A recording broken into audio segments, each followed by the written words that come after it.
Dans son amour, Dieu la Père. Alléluia. Amen. Que son nom soit béni. Nous voulons vraiment parler de nos propres vies, puisqu'on ne cessera jamais de le répéter, que Christ est la tête de notre Église. Amen.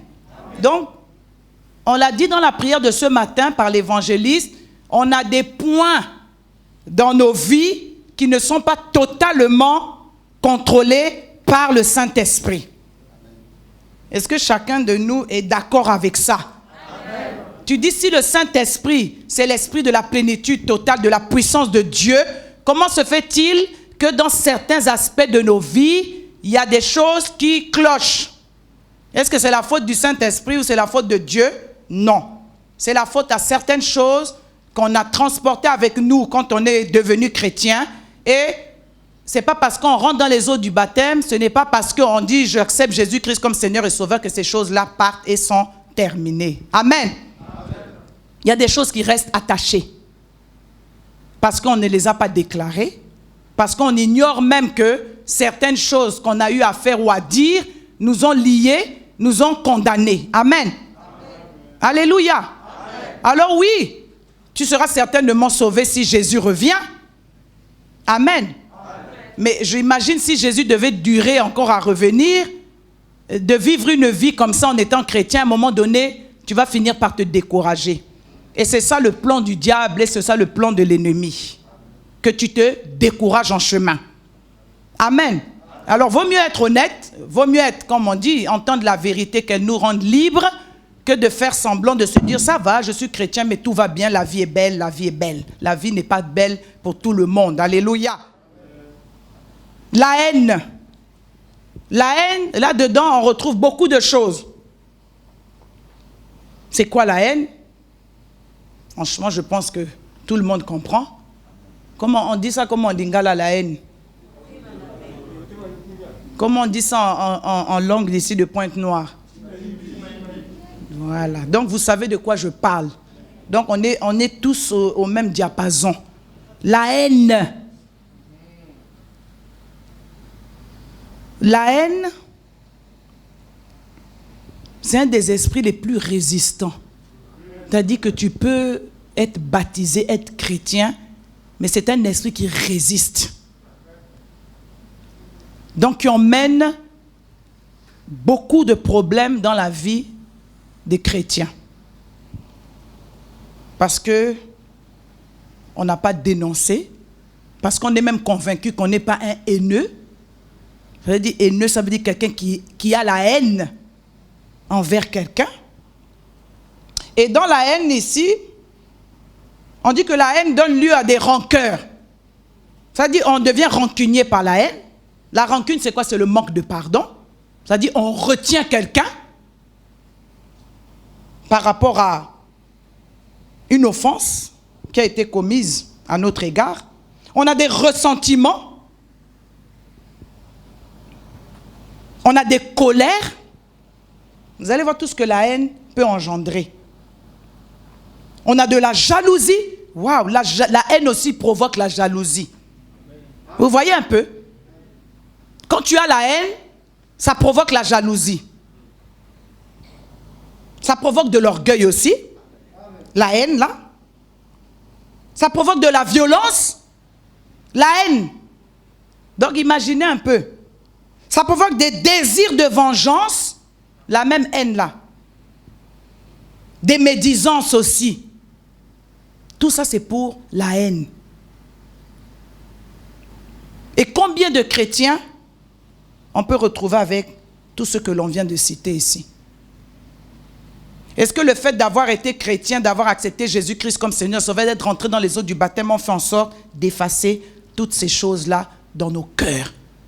Et quand on regarde bien tout ça, c'est dans le cœur. La haine commence d'abord dans le cœur. Dans le cœur. Et donc, ça demeure là, indélébile. Tu acceptes Jésus-Christ comme Seigneur et Sauveur, tu confesses, tu rentres dans les eaux du baptême, mais tu continues à dire, j'ai la haine contre. Alors là, j'en ai entendu et entendu et entendu et entendu. Alléluia. Amen. Une femme chrétienne peut dire, j'ai la haine contre mon mari. Et qu'est-ce que cette haine provoque? Un frère peut dire, j'ai la haine contre ma soeur, j'ai la haine contre mon frère. Un enfant peut dire, j'ai la haine contre mon père, j'ai la haine contre ma mère. Des fois, tu marches tranquillement comme ça. Personne ne peut le savoir. C'est enfoui au fond de ton cœur. Mais ce qui est sûr, c'est que c'est un esprit fort qui est venu s'installer dans ta vie. Qui viendra te le faire sortir si ce n'est toi-même qui es honnête de dire, ça suffit. C'est bien beau. Oui, Christ est la tête de notre église. Oui, Christ est la tête de mon église. Christ, maintenant, veut te mettre en face de ta vie et te dire maintenant, si tu veux vivre dans la plénitude, il va falloir que tu acceptes, que tu dénonces, que tu avoues que tu fais partie de ça. Alors, s'il faut commencer à interroger chaque personne une à une, je pense qu'on se retrouve là-dedans. Au lieu que c'est tout le contraire de la parole de Dieu. C'est tout le contraire. Matthieu 6, 14 à 15, notons ce passage-là. Matthieu 6, 14 à 15 nous dit quoi?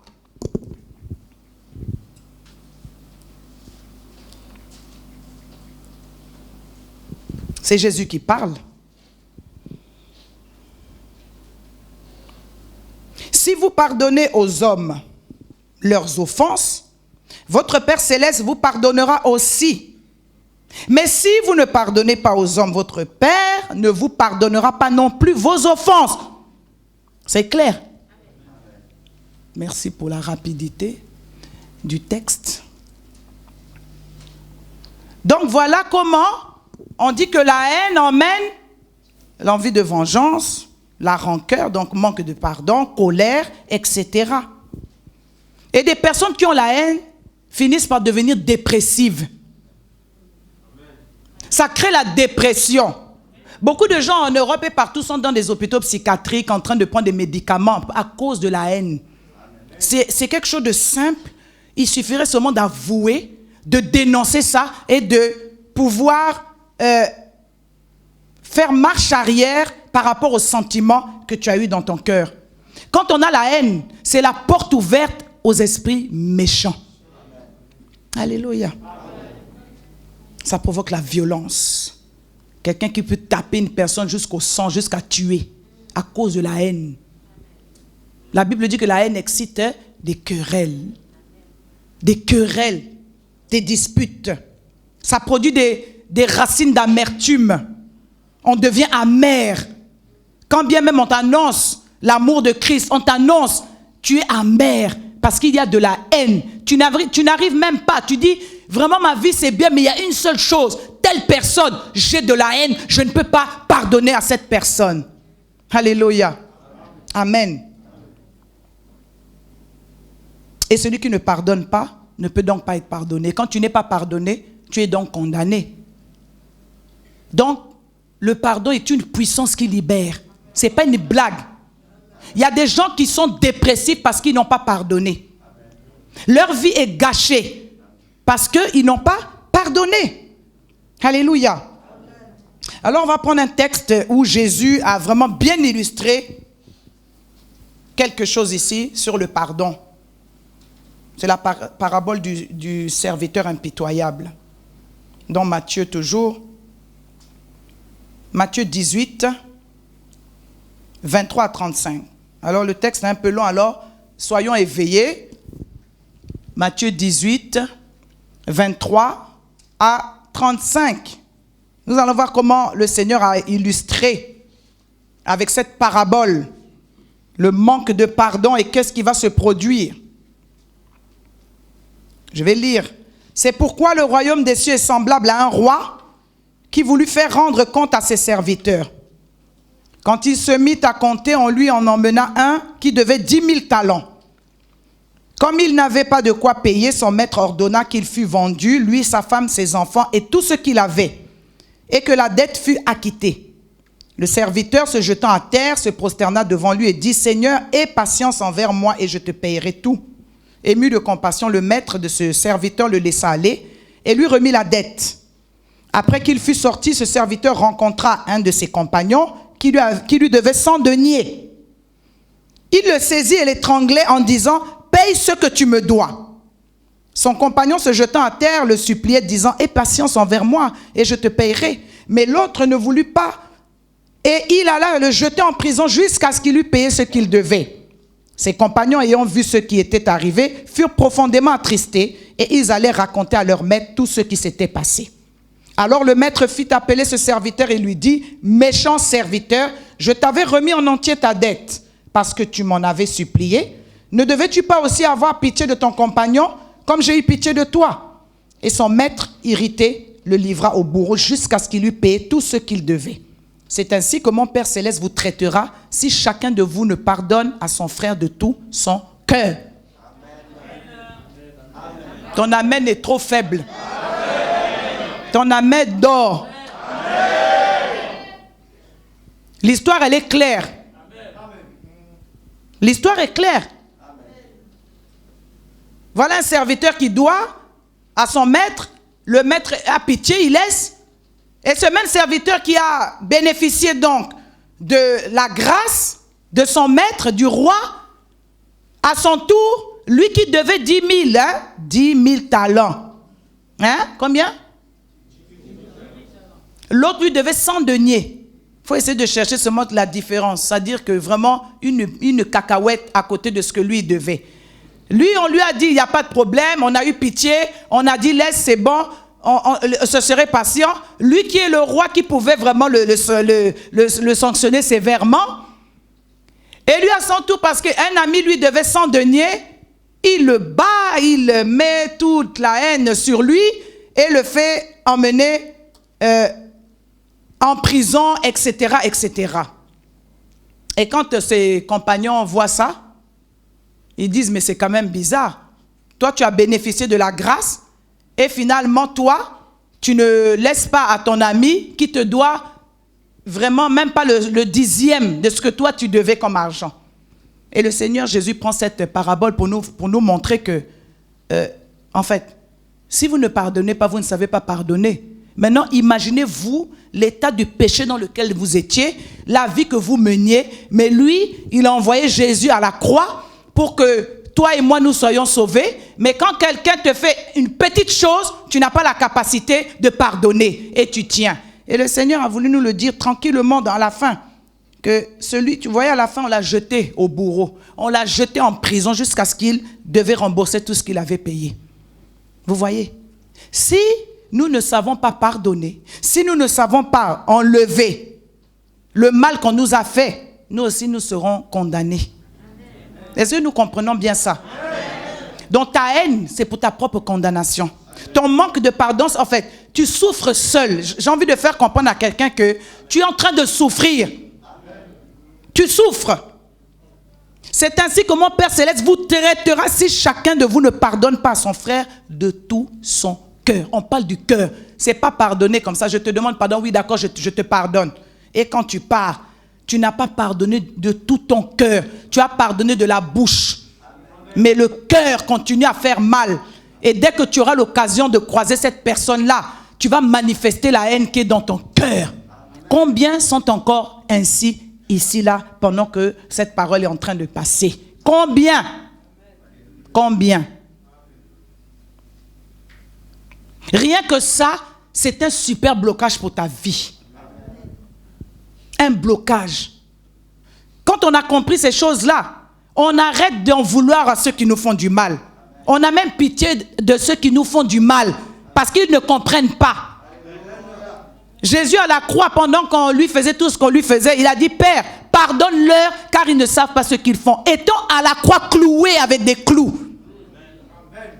Est-ce que quelqu'un t'a déjà cloué pour que tu aies la haine? Alléluia. Tu peux donner toutes les raisons valables et les justifications. Le Seigneur n'acceptera jamais que quelqu'un qui se dit chrétien, qui a été donc pardonné, qui a été gracié du péché, puisse dire à un autre être humain, moi je ne te pardonne pas. Je voudrais dire à quelqu'un aujourd'hui que si Christ est la tête de ton église, ça veut dire qui est la tête, toi qui es un membre, comment ton cœur se trouve maintenant? Comment ton cœur se trouve? La haine Les chrétiens se haïssent. Ils se critiquent dans l'église. Ils s'insultent dans l'église. Ils ont de la médisance l'un envers l'autre. Ils jalousent l'un et l'autre. C'est de la haine. C'est de la haine. Christ reviendra et il verra ce qui se passe dans le fond des cœurs. Tout ce que nous pouvons montrer ici, c'est bien beau. On le montre à qui? C'est de l'hypocrisie. Si aujourd'hui tu n'es pas capable encore, après cette retraite, après tout ce qu'on est en train de faire, d'avouer que tu as la haine, peu importe la raison de ta haine, elle n'a pas de raison d'être. Parce qu'aujourd'hui tu as confessé Christ, parce qu'aujourd'hui tu es libéré, parce qu'aujourd'hui Christ t'a donné sa vie. Pourquoi il y a encore de la haine dans le cœur? Alléluia. La haine est un lien qui produit des racines d'amertume. Alléluia. Vous savez c'est quoi des racines, non? Une racine, elle est enfouie au fin fond, au fin fond, au fin fond. Et quand il y a des racines, tu peux couper même en haut. Quand les racines sont là, ça continuera à repousser. On dit des racines, ça veut dire que c'est enfoui dans le fond du cœur. Des fois, c'est des choses depuis l'enfance. On se dit que parce qu'on est grand, on a accepté Jésus. Mais ces choses-là ressortent et on continue. Des fois, les gens sont déjà morts, mais on continue d'avoir la haine pour les morts là. Il y a plein de gens qui sont comme ça. Ici, là. Des personnes sont parties, sont mortes. Mais tu n'as pas laissé, tu dis, même dans la mort, tu parles encore des choses qui t'ont offensé. Tu n'avais même pas pardonné la personne étant vivante. Et maintenant que la personne est partie, ta vie continue à être détruite parce que tu continues à avoir cette haine-là. Tu peux tout dire, tu peux dire oui, Dieu va me bénir, Dieu va faire tout ceci. Tant que tu auras ça, ta vie ne sera pas une vie de succès. Ta vie ne sera pas une vie de paix. Tu seras toujours aigri, tu seras toujours amer. On aura beau tout faire. Vous avez vu des gens comme ça, on peut tout faire, on peut tout dire. Ils n'ont pas aucune réaction. Ils ne sont pas sensibles à quoi que ce soit. À cause de la haine. Alléluia. La haine, pourquoi? Parce qu'on t'a méprisé. La haine, pourquoi? Parce qu'on t'a dit. La haine, pourquoi? La haine, pourquoi? La haine, pourquoi? Alléluia. Amen. Alors, il est important d'aller loin, de reculer. Chacun de nous doit entendre quelque chose qui parle. Qui peut dire que non, aujourd'hui, il est complètement en paix. Combien de fois on répète, des fois on vient parler aux autres frères et sœurs.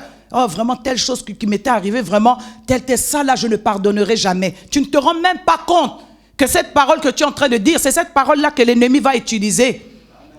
Et c'est ce qui fait qu'il a une place dans ta vie.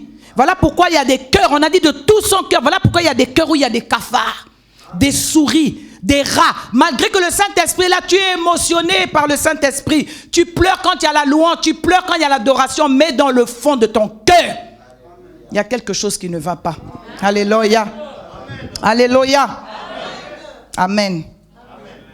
Amen. De telles haines doivent être confessées. De telles haines doivent être reconnues. Pourquoi? Ça emmène des blocages. Alléluia. Amen. Comme je dis, des fois, c'est le mari qu'on a lié. Oh, je le maudis avec tout ce qu'il me fait. On t'avait tapé peut-être avant dans un ancien mariage, ou même des enfants qui ont été maltraités par des parents, qui ont eu des sévices, etc., etc. Ils ont gardé la haine. Mais bien aimé, si Dieu nous a rencontrés, si Dieu est passé par ta vie, c'était pour te libérer de toute cette haine-là. Pourquoi, ayant connu Jésus, tu continues toujours d'avoir la haine pour ce qui s'est produit dans ta vie? Peu importe ce que c'était, peu importe la taille, peu importe la douleur, Christ a porté plus que cette douleur-là à la croix de Golgotha. Pourquoi tu continues? Il y a des maladies qui sont là, qui existent parce qu'on a la haine. Des migraines, des fausses couches à répétition, la haine, le cœur. Aucun enfant bébé ne peut rester dans le ventre d'une femme qui a la haine, qui a un cœur, parce que Dieu lui-même sait ce qui se passe dans le cœur. Tu peux être là, tu peux être gentil, tu peux tout faire, tu peux donner l'apparence, mais Dieu sait que dans le fond de ton cœur, il y a une racine d'amertume qui est là. Il y a une racine de haine qui est là. Vis-à-vis de qui? Il n'y a que toi qui es capable de mettre le doigt dessus maintenant. Parce que le Seigneur parle. S'il envoie cette parole, parce qu'il veut libérer quelqu'un. La personne qui sera libérée, c'est la personne qui aura mis le doigt dessus, qui aura accepté de se dire que oui, on m'a violé. Je vois le violeur passer, mais parce que Christ m'a pardonné, parce que Christ est venu me libérer, je ne peux plus avoir de la haine contre ce violeur. La preuve, je suis vivante. La preuve, Christ m'a donné la vie. Donc je ne peux pas avoir de la haine. Oui, oui, on va dire c'est facile à dire. Non, non, c'est facile à dire, mais il faut le mettre en application. Alléluia. Amen. Beaucoup de gens sont comme ça. Ce n'est pas un problème que tu serves le Seigneur. Ce n'est pas un problème de quoi? C'est un problème de regarde ta vie. Est-ce que tu es épanoui? Est-ce que tu es dans la plénitude? Non. Non. Ça se voit. Moi, il y a des gens, quand je les vois, ça se voit tout de suite. Vous savez, quand quelqu'un n'est pas en paix, ça se voit. Ça se sent. Ça se sent dans le langage, dans l'attitude, dans les réactions, ça se sent. On sent qu'il y a un problème. Et quelqu'un qui est doux, quelqu'un qui a la paix, qui est libéré totalement, aussi ça se sent. Voilà pourquoi dans l'église, vous voyez, il y a toutes ces différences-là. Et je ne sais pas si c'est parce qu'on est en Afrique, mais on dirait qu'en Afrique, on n'a pas envie de prêcher, d'annoncer aux gens qu'en fait, tu as la haine. Tu as la haine. Ce pays-là est un pays qui est basé sur la haine. Des enfants sont nés et ont grandi dans la haine. Dans la haine de l'autre, on t'a enseigné que telle ethnie, il faut le haïr. Et tu grandis avec ça. Tu as maudit certaines ethnies. Tu as maudit certains noms. Tu as maudit certaines personnes. Toi, tu as la haine. Comment veux-tu faire pour pouvoir être épanoui dans ta vie? Avant que le pays ne soit délivré, ça doit commencer d'abord par toi. Que tu acceptes. En te rappelant maintenant que, c'est vrai, quand on était petit, on nous avait dit, telle ethnie, il ne faut pas faire ceci, telle ethnie, il ne faut pas faire comme ça. Et chaque fois que tu entendais cette ethnie, tu insultais. Chaque fois que tu entendais ce nom, tu insultais. Ça a fait naître de la haine, de la rancune, de l'orgueil, tout, etc., etc. Des fois, ça a produit même la jalousie vis-à-vis d'une autre ethnie. Ça, c'est le parcours même du Congolais. Maintenant, nous sommes à l'église. Tu es venu avec ça. Et ça que tu as la haine contre des ethnies, et après tu as la haine contre ton frère, contre ta soeur. Imagine un peu la quantité de boue qu'il y a dans ton cœur, la quantité de saleté qui est dans le cœur. Comment Dieu peut-il, lui maintenant, qui a envie de faire descendre sa gloire sur l'église, si toi tu rates ça, ce serait que toi-même tu avais refusé de mettre le doigt dessus. Tu es toujours en train d'attendre. De toute manière, j'attends. Le jour où le Seigneur me bénit, ils vont voir. Donc, Dieu sait que là où toi tu es dans ton cœur, quand tu attends que Dieu te délivre, quand tu attends que Dieu ouvre les écluses des cieux sur ta vie, c'est pour te venger. Dieu ne pourra pas te donner sa bénédiction pour que tu ailles faire le contraire de sa parole. Jamais, jamais, jamais. Laisse-moi te le dire. Si tu as attendu un enfant pour proclamer que oui, comme on avait dit que j'étais stérile, comme on avait dit que mon mari était stérile, ils verront maintenant que j'ai cette grossesse. Qu'est-ce qu'ils diront? Et cette grossesse-là va sortir. Est-ce que tu peux te rappeler un jour d'avoir dit des choses comme ça? Oh, moi, quand je vais me marier, on verra. Parce que je suis ceci, cela. Je n'attends que ça. Et le jour de mon mariage, on verra. Tous ces gens-là qui ont dit X, Y, ils verront. Ils ne verront rien. Parce que quand bien même tu rentreras dans le mariage, tu ne seras jamais épanoui dans ce mariage. Parce que tu n'as pas été marié par amour. Tu as été marié pour prouver. Donc ce mariage-là, tu ne vivras pas ce que Dieu a prévu dans le mariage. Tu ne vivras jamais ce que Dieu a prévu pour toi dans telle situation. Alléluia. Amen. Alléluia. Amen. Voilà pourquoi on dit que la haine est bien l'un des plus forts liens dans la vie des gens. Parce qu'elle provoque ensuite des grands désirs de vengeance et elle implique qu'on doit renoncer à jamais. Alléluia. Amen. Alors ce sentiment finit par être le fondement d'autres situations dont la haine est à l'origine. Tu regardes, fausse couche à longueur de temps, c'est la haine qui provoque des fausses couches. ensuite tu as autre chose, etc., etc., etc., etc. Ça n'arrête pas. Tu vas avoir un travail. Dès que tu commences le travail, on te vire parce qu'il y a la haine. Tu n'es pas capable de rester à côté des gens parce que tu as toujours des problèmes avec les autres. Tu ne peux rien avoir, rien. Tout ce qu'on te donne, ça échoue. Tout ce que tu fais, ça échoue. Ça devient des avortons. Pourquoi? Parce qu'il y a des racines déjà d'autres choses qui sont là. Il faut les déraciner. Il faut arracher ces choses-là. Alléluia. Sinon, ça ne marchera pas. Alléluia. Ça ne marchera pas. Amen. Amen. La haine est l'origine de beaucoup de problèmes spirituels dans la vie des chrétiens.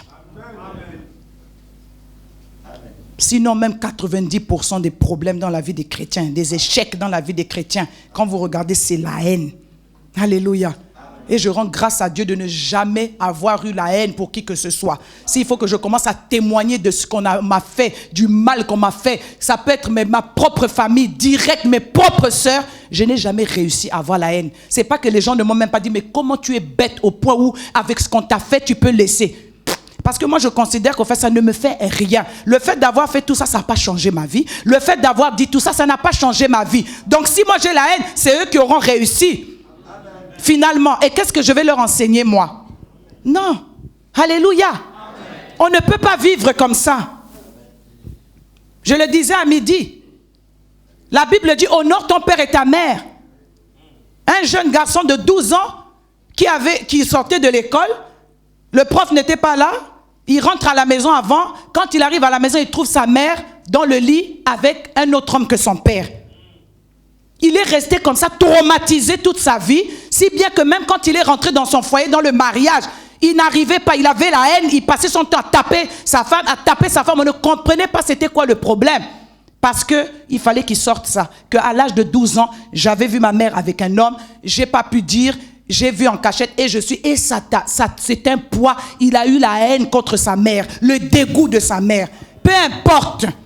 Si la parole de Dieu dit que tu honoreras ton père et ta mère, il faut les honorer.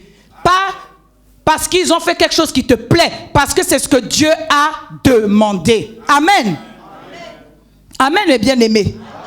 Amen. Amen. Il faut que ton amen sorte parce que c'est cet amen-là qui va te permettre d'accepter que combien de fois tu as maudit ton père. Combien de fois tu as maudit? C'est pas parce qu'après tu as demandé pardon à Dieu. Tu l'as maudit. Et ta parole, la Bible dit que ne maudissez pas, bénissez. Tu as maudit. Tout ce qu'on te dit dans la Bible, ne fais pas que tu fais, c'est l'ennemi qui récupère ça. Non seulement tu as amené quelque chose chez la personne à qui tu l'as prononcé, toi-même aussi. Parce qu'on dit que ceux qui nous souillent, c'est ceux qui sortent. Ce n'est pas ceux qui rentrent. Quand tu as maudit l'autre, tu t'es souillé. Et tu as ouvert des portes d'accès où l'ennemi est venu s'installer. Est-ce que cette parole peut te parler? Amen. Donc tout ce que tu as mis, le manque de pardon et toute cette haine que tu as mis, toi aussi Dieu ne te pardonnera pas. Même si tu vas dire que c'était quoi la raison, on m'avait fait ceci, on m'avait fait cela, il n'y a aucune raison. Amen. Aucune raison. Nous sommes en train de vivre une saison dans l'église où Dieu nous emmène quelque part. Si tu ne le sens pas, c'est toi-même. Je peux te dire une chose, c'est que c'est réel. Nous sommes dans une saison de gloire. Dieu veut faire quelque chose. Mais il ne peut pas faire si tu n'acceptes pas depuis toutes ces années. Tu as fouillé d'église en église, tu es parti d'où tu es pas. Dieu t'emmène dans un point où il te dit, est-ce que tu peux t'asseoir et tu peux mettre le doigt dessus et dire, là, je pense que je suis au pied du mur. Je pense que j'ai tourné, j'ai fait. Mais on te ramène dans ce que toi-même tu as fait. Tu es un propre obstacle à ce que Dieu veut faire dans ta vie. Amen. Alléluia. Amen. Alléluia. Amen. Amen. La haine. La haine des peuples. La haine dans l'église. Tu as la haine parce que tu as vu que là où toi tu t'attendais qu'on allait te mettre, on a mis l'autre. Et quand tu réfléchis, tu te dis, pour quelle raison toi tu avais cette pensée? Pourquoi toi tu t'imaginais que tu devais être là où l'autre est? Et pourquoi? Quand tu t'assois, tu vas te poser même la question de savoir, qu'est-ce qui peut me permettre de croire, si ce n'est pas l'orgueil, qu'est-ce qui pouvait te permettre de croire que dans une église où toi tu n'as pas bâti, où toi tu n'as rien fait, où tu n'as pas investi, tu devais être dans tel endroit. Et comme l'autre est là, non, tu as une haine. Et tu es là, tu loues, tu fais semblant. Oh, mon frère, tout ce que tu fais là, c'est bien. C'est bien beau, c'est bien. Mais Dieu, il voit ton cœur. Il voit ton cœur. Tu n'es pas capable de te réjouir pour ce que l'autre a. Tu veux l'avoir, toi, cette chose-là. Tu ne l'auras jamais. Jamais de la vie. Laisse-moi ne pas te mentir, s'il te plaît. Laisse-moi te dire la vérité. Jamais. Jamais de la vie. Alléluia. Parce que Dieu, il fait lever son soleil sur les bons et les méchants. Si dans le monde, il y a des prostituées qui font des enfants, pourquoi des femmes dans des églises ne font pas d'enfants? Des fois, il faut s'asseoir et se poser des questions parce que Dieu n'est pas injuste. Hein? Les enfants, c'est pour tout le monde. Dieu a créé toute la terre. Sinon, il n'y aurait que les chrétiens qui faisaient des enfants. Pourquoi il y a des chrétiennes qui ne font pas d'enfants? Posez-leur seulement la question. Qu'est-ce qu'il y a dans ton cœur? Derrière cette gentillesse, derrière tout ce que tu... Il y a quoi? Il y a quoi derrière? Remonte très très loin. Qu'est-ce qui s'était passé dans ta vie? Alléluia. Amen. Amen. La haine. La haine. Vous avez lié beaucoup de gens par la parole. Amen. Amen. On a dit qu'on est arrivé dans un temps maintenant de délivrance dans l'église. Les gens cherchaient ça. On ne fait pas les choses comme je vous ai dit, je ne copie pas moi. Quand je ne sais pas que l'Esprit de Dieu ne m'a pas dit quelque chose, mais quand l'Esprit de Dieu me parle, je vais là où l'Esprit me dit. Parce que c'est le temps où maintenant Dieu va faire. Tout à l'heure, j'avais pasteur Wilfried au téléphone, il a dit, est-ce que tu peux aller dire à cette église-là qu'ils sont bénis? J'ai dit, mais à midi, j'ai parlé. À midi, j'ai parlé, je lui ai dit, il m'a appelé là à 22h tout à l'heure. Il m'a dit, est-ce que tu peux dire à cette église, est-ce qu'ils ont compris? J'ai dit, en tout cas, j'ai dit. Ceux qui ont compris ont compris, ceux qui n'ont pas compris n'ont qu'à pas comprendre. Mais ce qui est sûr, c'est que Dieu ne s'empêchera pas de déverser ce qu'il a déversé, mais seulement si toi, tu décides de demeurer comme tu demeures, ça se déversera, les autres auront, les autres changeront, et toi tu resteras dans le statu quo. C'est ça. Ça dépend de toi. Ça dépend de toi. À l'image de ce monsieur-là, on t'a libéré. Et toi, qu'est-ce que tu fais? On te libère et toi, qu'est-ce que tu fais? Tu condamnes les autres. Regarde comment Christ t'a libéré. Regarde où tu étais. Pourquoi tu retiens quelqu'un? Pourquoi tu retiens un père? Pourquoi tu retiens une mère? Pourquoi tu retiens un frère? Pourquoi tu retiens une sœur? Pour ton propre blocage. C'est ça qui est malheureux avec la parole de Dieu. Si tu ne pardonnes pas, tu ne seras pas pardonné. Ça c'est clair, c'est un principe. C'est pas, oh non, si parce que justification, on ne nous a pas donné l'esprit de justification. Le Seigneur, quand on vient vers lui, on ne se justifie pas. C'est oui, oui, non, non. Tout le reste vient du malin. Amen. Alléluia. Amen. Comment es-tu rentré dans les eaux du baptême? Tu as oublié de libérer les gens. Et ce n'est pas l'eau du baptême qui fait peur à un démon. Oh non, ça ne lui fait pas peur. Ça ne lui fait pas peur. Même le Saint-Esprit ne leur fait pas peur. Satan est venu rencontrer Jésus quand même dans le désert. Vous pensez que Jésus n'était pas rempli du Saint-Esprit? On dit Jésus rempli du Saint-Esprit. Mais le diable est venu. Il vient. Et s'il trouve un espace, il va rentrer correctement. Voilà pourquoi il y a beaucoup de chrétiens qui sont là. Ils font tout. Ils ont les dons. Le don ne fait pas peur au diable. Il en a aussi beaucoup. Sinon plus que chacun de nous. Alléluia. Amen. Mais il y a une seule chose, il faut que tu mettes le doigt sur ça, ce problème-là, qui est un blocage dans ta vie. Amen. On t'a maltraité quand tu étais petit, on t'a humilié. Aujourd'hui, peut-être tu n'es pas là à l'école, c'était parce qu'on avait fait, mais tu as la haine contre ces gens-là. Est-ce que tu peux dire, ça suffit comme ça? Je ne veux pas continuer ma vie, être bloqué. Il n'y a pas des gens qui ne sont pas là à l'école qui ont réussi dans leur vie. Il n'y a pas des gens qui ont souffert, qui ont réussi dans leur vie. Il n'y a pas des gens qui... Renseignez-vous. La haine là va te bloquer ta vie. Amen. Alléluia. Amen. Amen. Combien de chrétiens ont été chrétiens mais sont allés voir des nganga pour aller faire du mal à l'autre? Combien? Combien? quand tu es venu à Christ, même là, après tu es venu dans cette église, est-ce que tu as renoncé? Est-ce que tu as dénoncé que tu avais fait ça? Non, non. Tu as bloqué des gens. Et tu penses accéder au royaume comme ça? C'est pas possible. Impossible. Impossible. La vie et la mort sont au pouvoir de la langue. Tu as trop maudit avec ta bouche. Tu as trop maudit. Tu as trop maudit. Tu as trop dit des choses. Alléluia.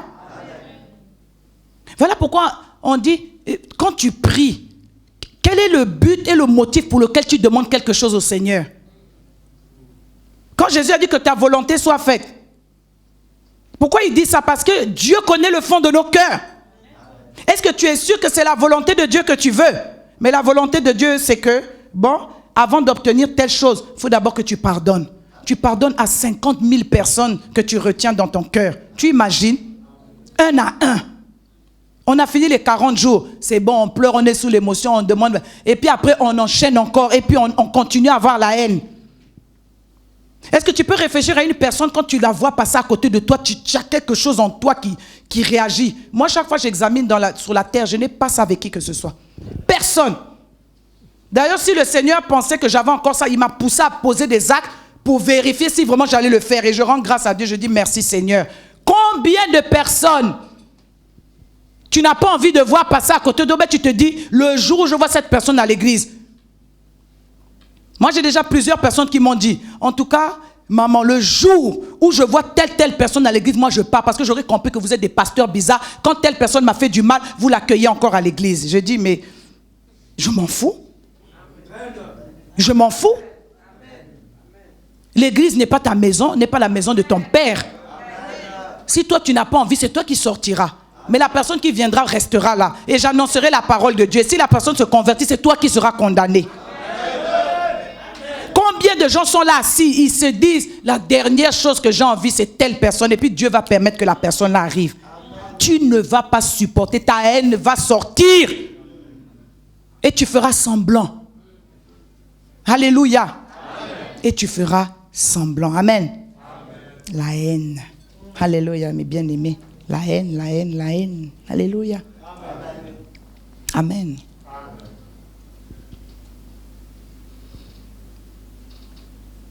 Ça vous dit quelque chose? Amen. Chacun de nous. Amen. Alléluia. Amen. Même quand tu étais à l'école, comment tu te comportais avec les autres? Avec tel nom, avec telle personne. Alléluia. Amen. La mentalité du Congolais de Brazzaville, je précise. Amen. On ne peut pas avoir un Kouka qui est avec un Guesso. On ne peut pas avoir un Gamfira qui est avec un Batantou. On ne peut pas être avec un tel qui est avec un tel. La haine a été inculquée dans la nation. Et on vit avec ça dans l'église et on veut qu'on suive ça. Ça ne peut pas marcher comme ça, mes bien-aimés. Alléluia. Si on a été capable dans Brazzaville, une petite ville comme ça, d'avoir la guerre, il n'y a jamais eu la guerre à Kinshasa. Non, il n'y a jamais eu la guerre à Kinshasa. Je n'ai pas parlé du Kivu et ailleurs. Je dis qu'à Kinshasa, il n'y a jamais eu des armes qui sont sorties pour que les gens se canardent. Mais à Brazzaville, dans des quartiers, Bakongo et le centre, il y avait la guerre à cause de la haine. Et on emmène ça à l'église. Et on dit, qu'est-ce qui peut être bon de tel? Qu'est-ce qui peut être bon de tel? De quel droit nous pouvons nous permettre de parler comme ça? La haine. La haine. Alléluia. Mais Dieu nous confond tous. Il nous emmène dans une église où on regarde déjà, c'est une femme mélangée, mixée de toutes sortes de mixtures. On va regarder un diacre Kouka, on va regarder un pasteur Bananga, on va regarder un évangéliste Monpepo, on va trouver des noms mélangés. C'est pour que Dieu nous confonde dans la haine qu'on a envie d'avoir. Pour que Dieu nous confonde. Pour que Dieu nous montre en fait que notre mentalité là, ça ne marche pas avec lui. Alléluia. Amen. Où sont les Congolais de Brazzaville? Parce que toujours en train de dire les autres, ils sortent de bon quoi? De bon, pourquoi Dieu ne vous appelle pas? Est-ce que vous pouvez comprendre que vous avez un parcours natal, biologique et sanguin qui fait en sorte qu'il va falloir que vous coupez ces liens d'amertume et de haine que vous avez? Parce que c'est un blocage pour toute l'église. C'est un blocage pour votre vie. Alléluia. Amen. Si pasteur Bananga à côté de pasteur Nguesso, c'est les fétiches. Mais toi, tu fais quoi? Tes fétiches ne marchent pas bien. Alléluia. Comment on peut vivre comme ça? Mais c'est un parcours où tu dois être capable de dire, ça suffit, mes parents m'ont emmené dans une histoire, je dois couper ça. Parce que tu as participé. Tu as grandi avec ça. Malgré que tu as écouté la parole, ça ne t'a pas changé ta façon de penser. Et tu es rentré avec ça dans l'église. Et tu emmènes ça dans l'église. Et après on dit, il n'y a pas l'amour, il n'y a pas l'amour. Toi, tu as commencé d'abord. Il faut couper les racines de la haine. Il faut arracher les racines de la haine. Il faut les arracher une bonne fois pour toutes. Pour que nous puissions être tous les bénéficiaires du royaume. Des bénéficiaires de ce que Dieu a prévu. Alléluia. Parce que Dieu s'en fout d'un Bananga, il s'en fout d'un Gamfira, il s'en fout d'un X et Y, il s'en fout d'un pays. Alléluia. La haine. La haine. Alléluia, mes bien-aimés. La délivrance, c'est d'abord d'accepter une parole qui te fait rentrer dans le tréfonds de ta vie, où tu comprends qu'au fait, il y a quelque chose qui ne va pas. Rien que ça, vous voyez la guerre. Pourquoi un pays comme le Gabon, il n'y a jamais eu la guerre? Dans aucune ville. Parce qu'on n'a pas grandi comme ça. Il n'y a que la haine qui emmène des guerres. Alléluia. Pourquoi dans d'autres pays, il y a la guerre? Pourquoi au Rwanda la guerre? Non, parce que telle ethnie est supérieure à l'autre, alors ça crée des haines. Et patati et patata. Vous voyez? Amen. Vous imaginez des chrétiens qui ont été des enfants de ceux qui ont vécu l'esclavage. Et ils ont grandi en se disant, de toute façon, les blancs sont ceci, ils sont ceci. Ils sont grandis avec la haine. Et pareil aussi avec les blancs qui se sont dit que voilà, ils ont grandi avec ça. Donc c'est des racines. Et on est chrétien, on est là et on va être surpris. Mais il faut arracher ça maintenant. Ici, là, dans cette église, le Seigneur dit maintenant, si tu veux bénéficier de ce qui est en train d'arriver, parce que ça arrive, ça, c'est déjà en route. Hein? Je ne sais pas moi qui vais te dire le contraire, c'est en route. La chose est en route. C'est comme si le wagon est là, prêt à être livré. Mais maintenant, toi, tu ne vas pas avoir ta livraison parce que tu n'as pas pris la décision de couper, d'arracher maintenant cette haine qui est enfouie dans ton cœur. Alléluia. Amen. On parle de la haine, on parle aussi de la peur. Voilà aussi un autre lien très fort. La peur. La peur, c'est un lien chez les gens qui sont dominés. Ils ont toujours peur. Peur du lendemain, peur de ceci, peur de cela, peur de ceci. On est toujours en insécurité. Alléluia. Alors, vous savez ce que ça provoque maintenant, la peur? Des traumatismes, des complexes. Quand on a peur, on est complexé. Oui. Ça se manifeste même des fois avec des convulsions. Les gens qui convulsent souvent, c'est à la peur. Tu as tellement peur que tu as maintenant des convulsions. Ça provoque des maladies neurologiques, la peur. Vous voyez un peu? J'ai peur de souffrir. J'ai peur de ceci, j'ai peur de cela. Mais la Bible nous dit quoi? Que la foi, c'est le contraire de la peur. C'est le fruit de l'esprit. Alors un chrétien qui vit dans la peur permanente, comment tu veux bénéficier de ce que Dieu veut te donner? Tu es peureux. Tu as peur de tout. Dès qu'on dit quelque chose, tu as peur. Tu as peur de tout. Tu t'inquiètes. Qu'est-ce qui va se passer? Certains parents ont lié leurs enfants comme ça. Par la peur que l'enfant parte, il dit, ah, tu sais, mon fils, tu resteras toute ta vie avec moi, tu ne partiras jamais. Et les enfants étaient liés. Par la peur de perdre ton enfant. Tout à l'heure, en priant, on a dit, ton enfant n'est pas ton Dieu. Ton père, ta grand-mère n'est pas ton Dieu. La peur de la séparation a fait en sorte qu'on est liés. Une maman qui est là, elle garde son fils. Non, tu sais, tu ne partiras jamais, je ne vais jamais te laisser. Le diable a entendu ça facilement. Et il a lié l'enfant comme ça. Tu vois un papa de 35 ans, 40 ans, il est chez la maman, en train de dire maman, maman, maman, lié. Tu n'as pas la possibilité de bénéficier d'abord de mariage. Tu n'as pas la possibilité de bénéficier d'un travail. Les gens comme ça, même s'il a le travail, il a l'argent, vous allez voir, ça finit, ou il va donner à maman, ou il n'a rien. Il ne fait rien de sa vie. Amen. Alléluia. Amen. Un lien. Alléluia. Amen. Oh non, toi tu es la petite chérie préférée de papa, donc tu ne feras jamais rien. Tu deviens comme si tu es la femme de ton père. C'est un lien. Un père n'a pas le droit de dire à sa fille, non, tu es ma préférée, ma chérie, donc vraiment tu ne partiras jamais. Il va devenir ton mari. Ce sera l'ouverture à beaucoup de choses, des liens que les gens ont. On va toujours parler, oh les sorciers, nous chassons les sorciers. On ne chasse aucun rien du tout. On va arrêter les bêtises que l'on fait, qu'on a appris, qu'on regarde à la télé. On aura des délivrances par les choses que nous allons nous-mêmes réaliser. Et des paroles qui sont sorties, qui nous ont attachés, qui nous ont liés, que nous-mêmes aussi on a proclamé. Et on se détachera de ça, on arrêtera de chasser au nom de Jésus. Les sorciers qui m'ont envoûté. On t'avait envoûté comment? Comment on avait fait? Par où? Par la peur, par la haine, par ces choses-là. Alléluia. Amen. On doit renoncer à ces choses-là. On doit dire je renonce à ce que mon père avait dit. Je me croyais bien, oh oui, moi je suis la fille préférée, tatati, tatata, tu es ligoté, tu es attaché, lié à ton père. Et quand il va mourir, tu vas tellement être malheureuse que ta vie sera une vie complètement glaciale et à dessécher. Amen. Amen. Alléluia.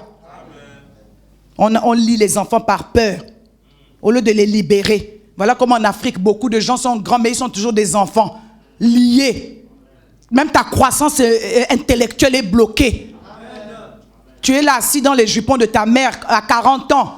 Tu es fier de prononcer le nom de maman. Mais tu n'es pas fier de prononcer le nom de ta femme. Je fais quelque chose. Non, non, d'abord maman. Je fais quelque chose. Non, moi ma mère. Hein. Oh non, même les frères peuvent témoigner. Ah non, pardon, lui avec sa mère, oh pardon, il faut éviter. C'est un lien. La peur d'être détaché. La peur. Alléluia. On est liés. On doit renoncer à des choses pareilles. Alléluia. On ne se rend pas compte. Hein? La parole lie. La parole nous lie. Amen. Amen.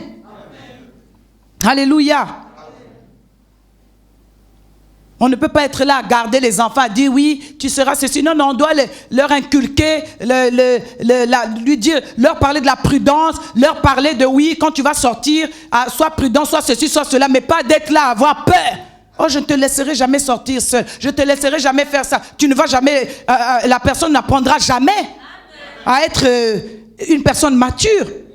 Amen. Amen. Alléluia. Et on crée des enfants qui ont peur de tout. Tu empêches tout, ils ne peuvent rien faire, ils sont liés. Alléluia. Amen. Amen. Beaucoup de choses comme ça. Vous voyez? Il y a des gens qui ont peur, ils ont peur. Quand tu les vois, tu te poses la question, qu'est-ce qui te bloque dans ta vie? Il n'est pas capable de te parler. Tu as quoi? Au lieu que c'est la peur. Tu as peur. D'autres ne veulent pas s'engager, par exemple, dans une union à cause de la peur.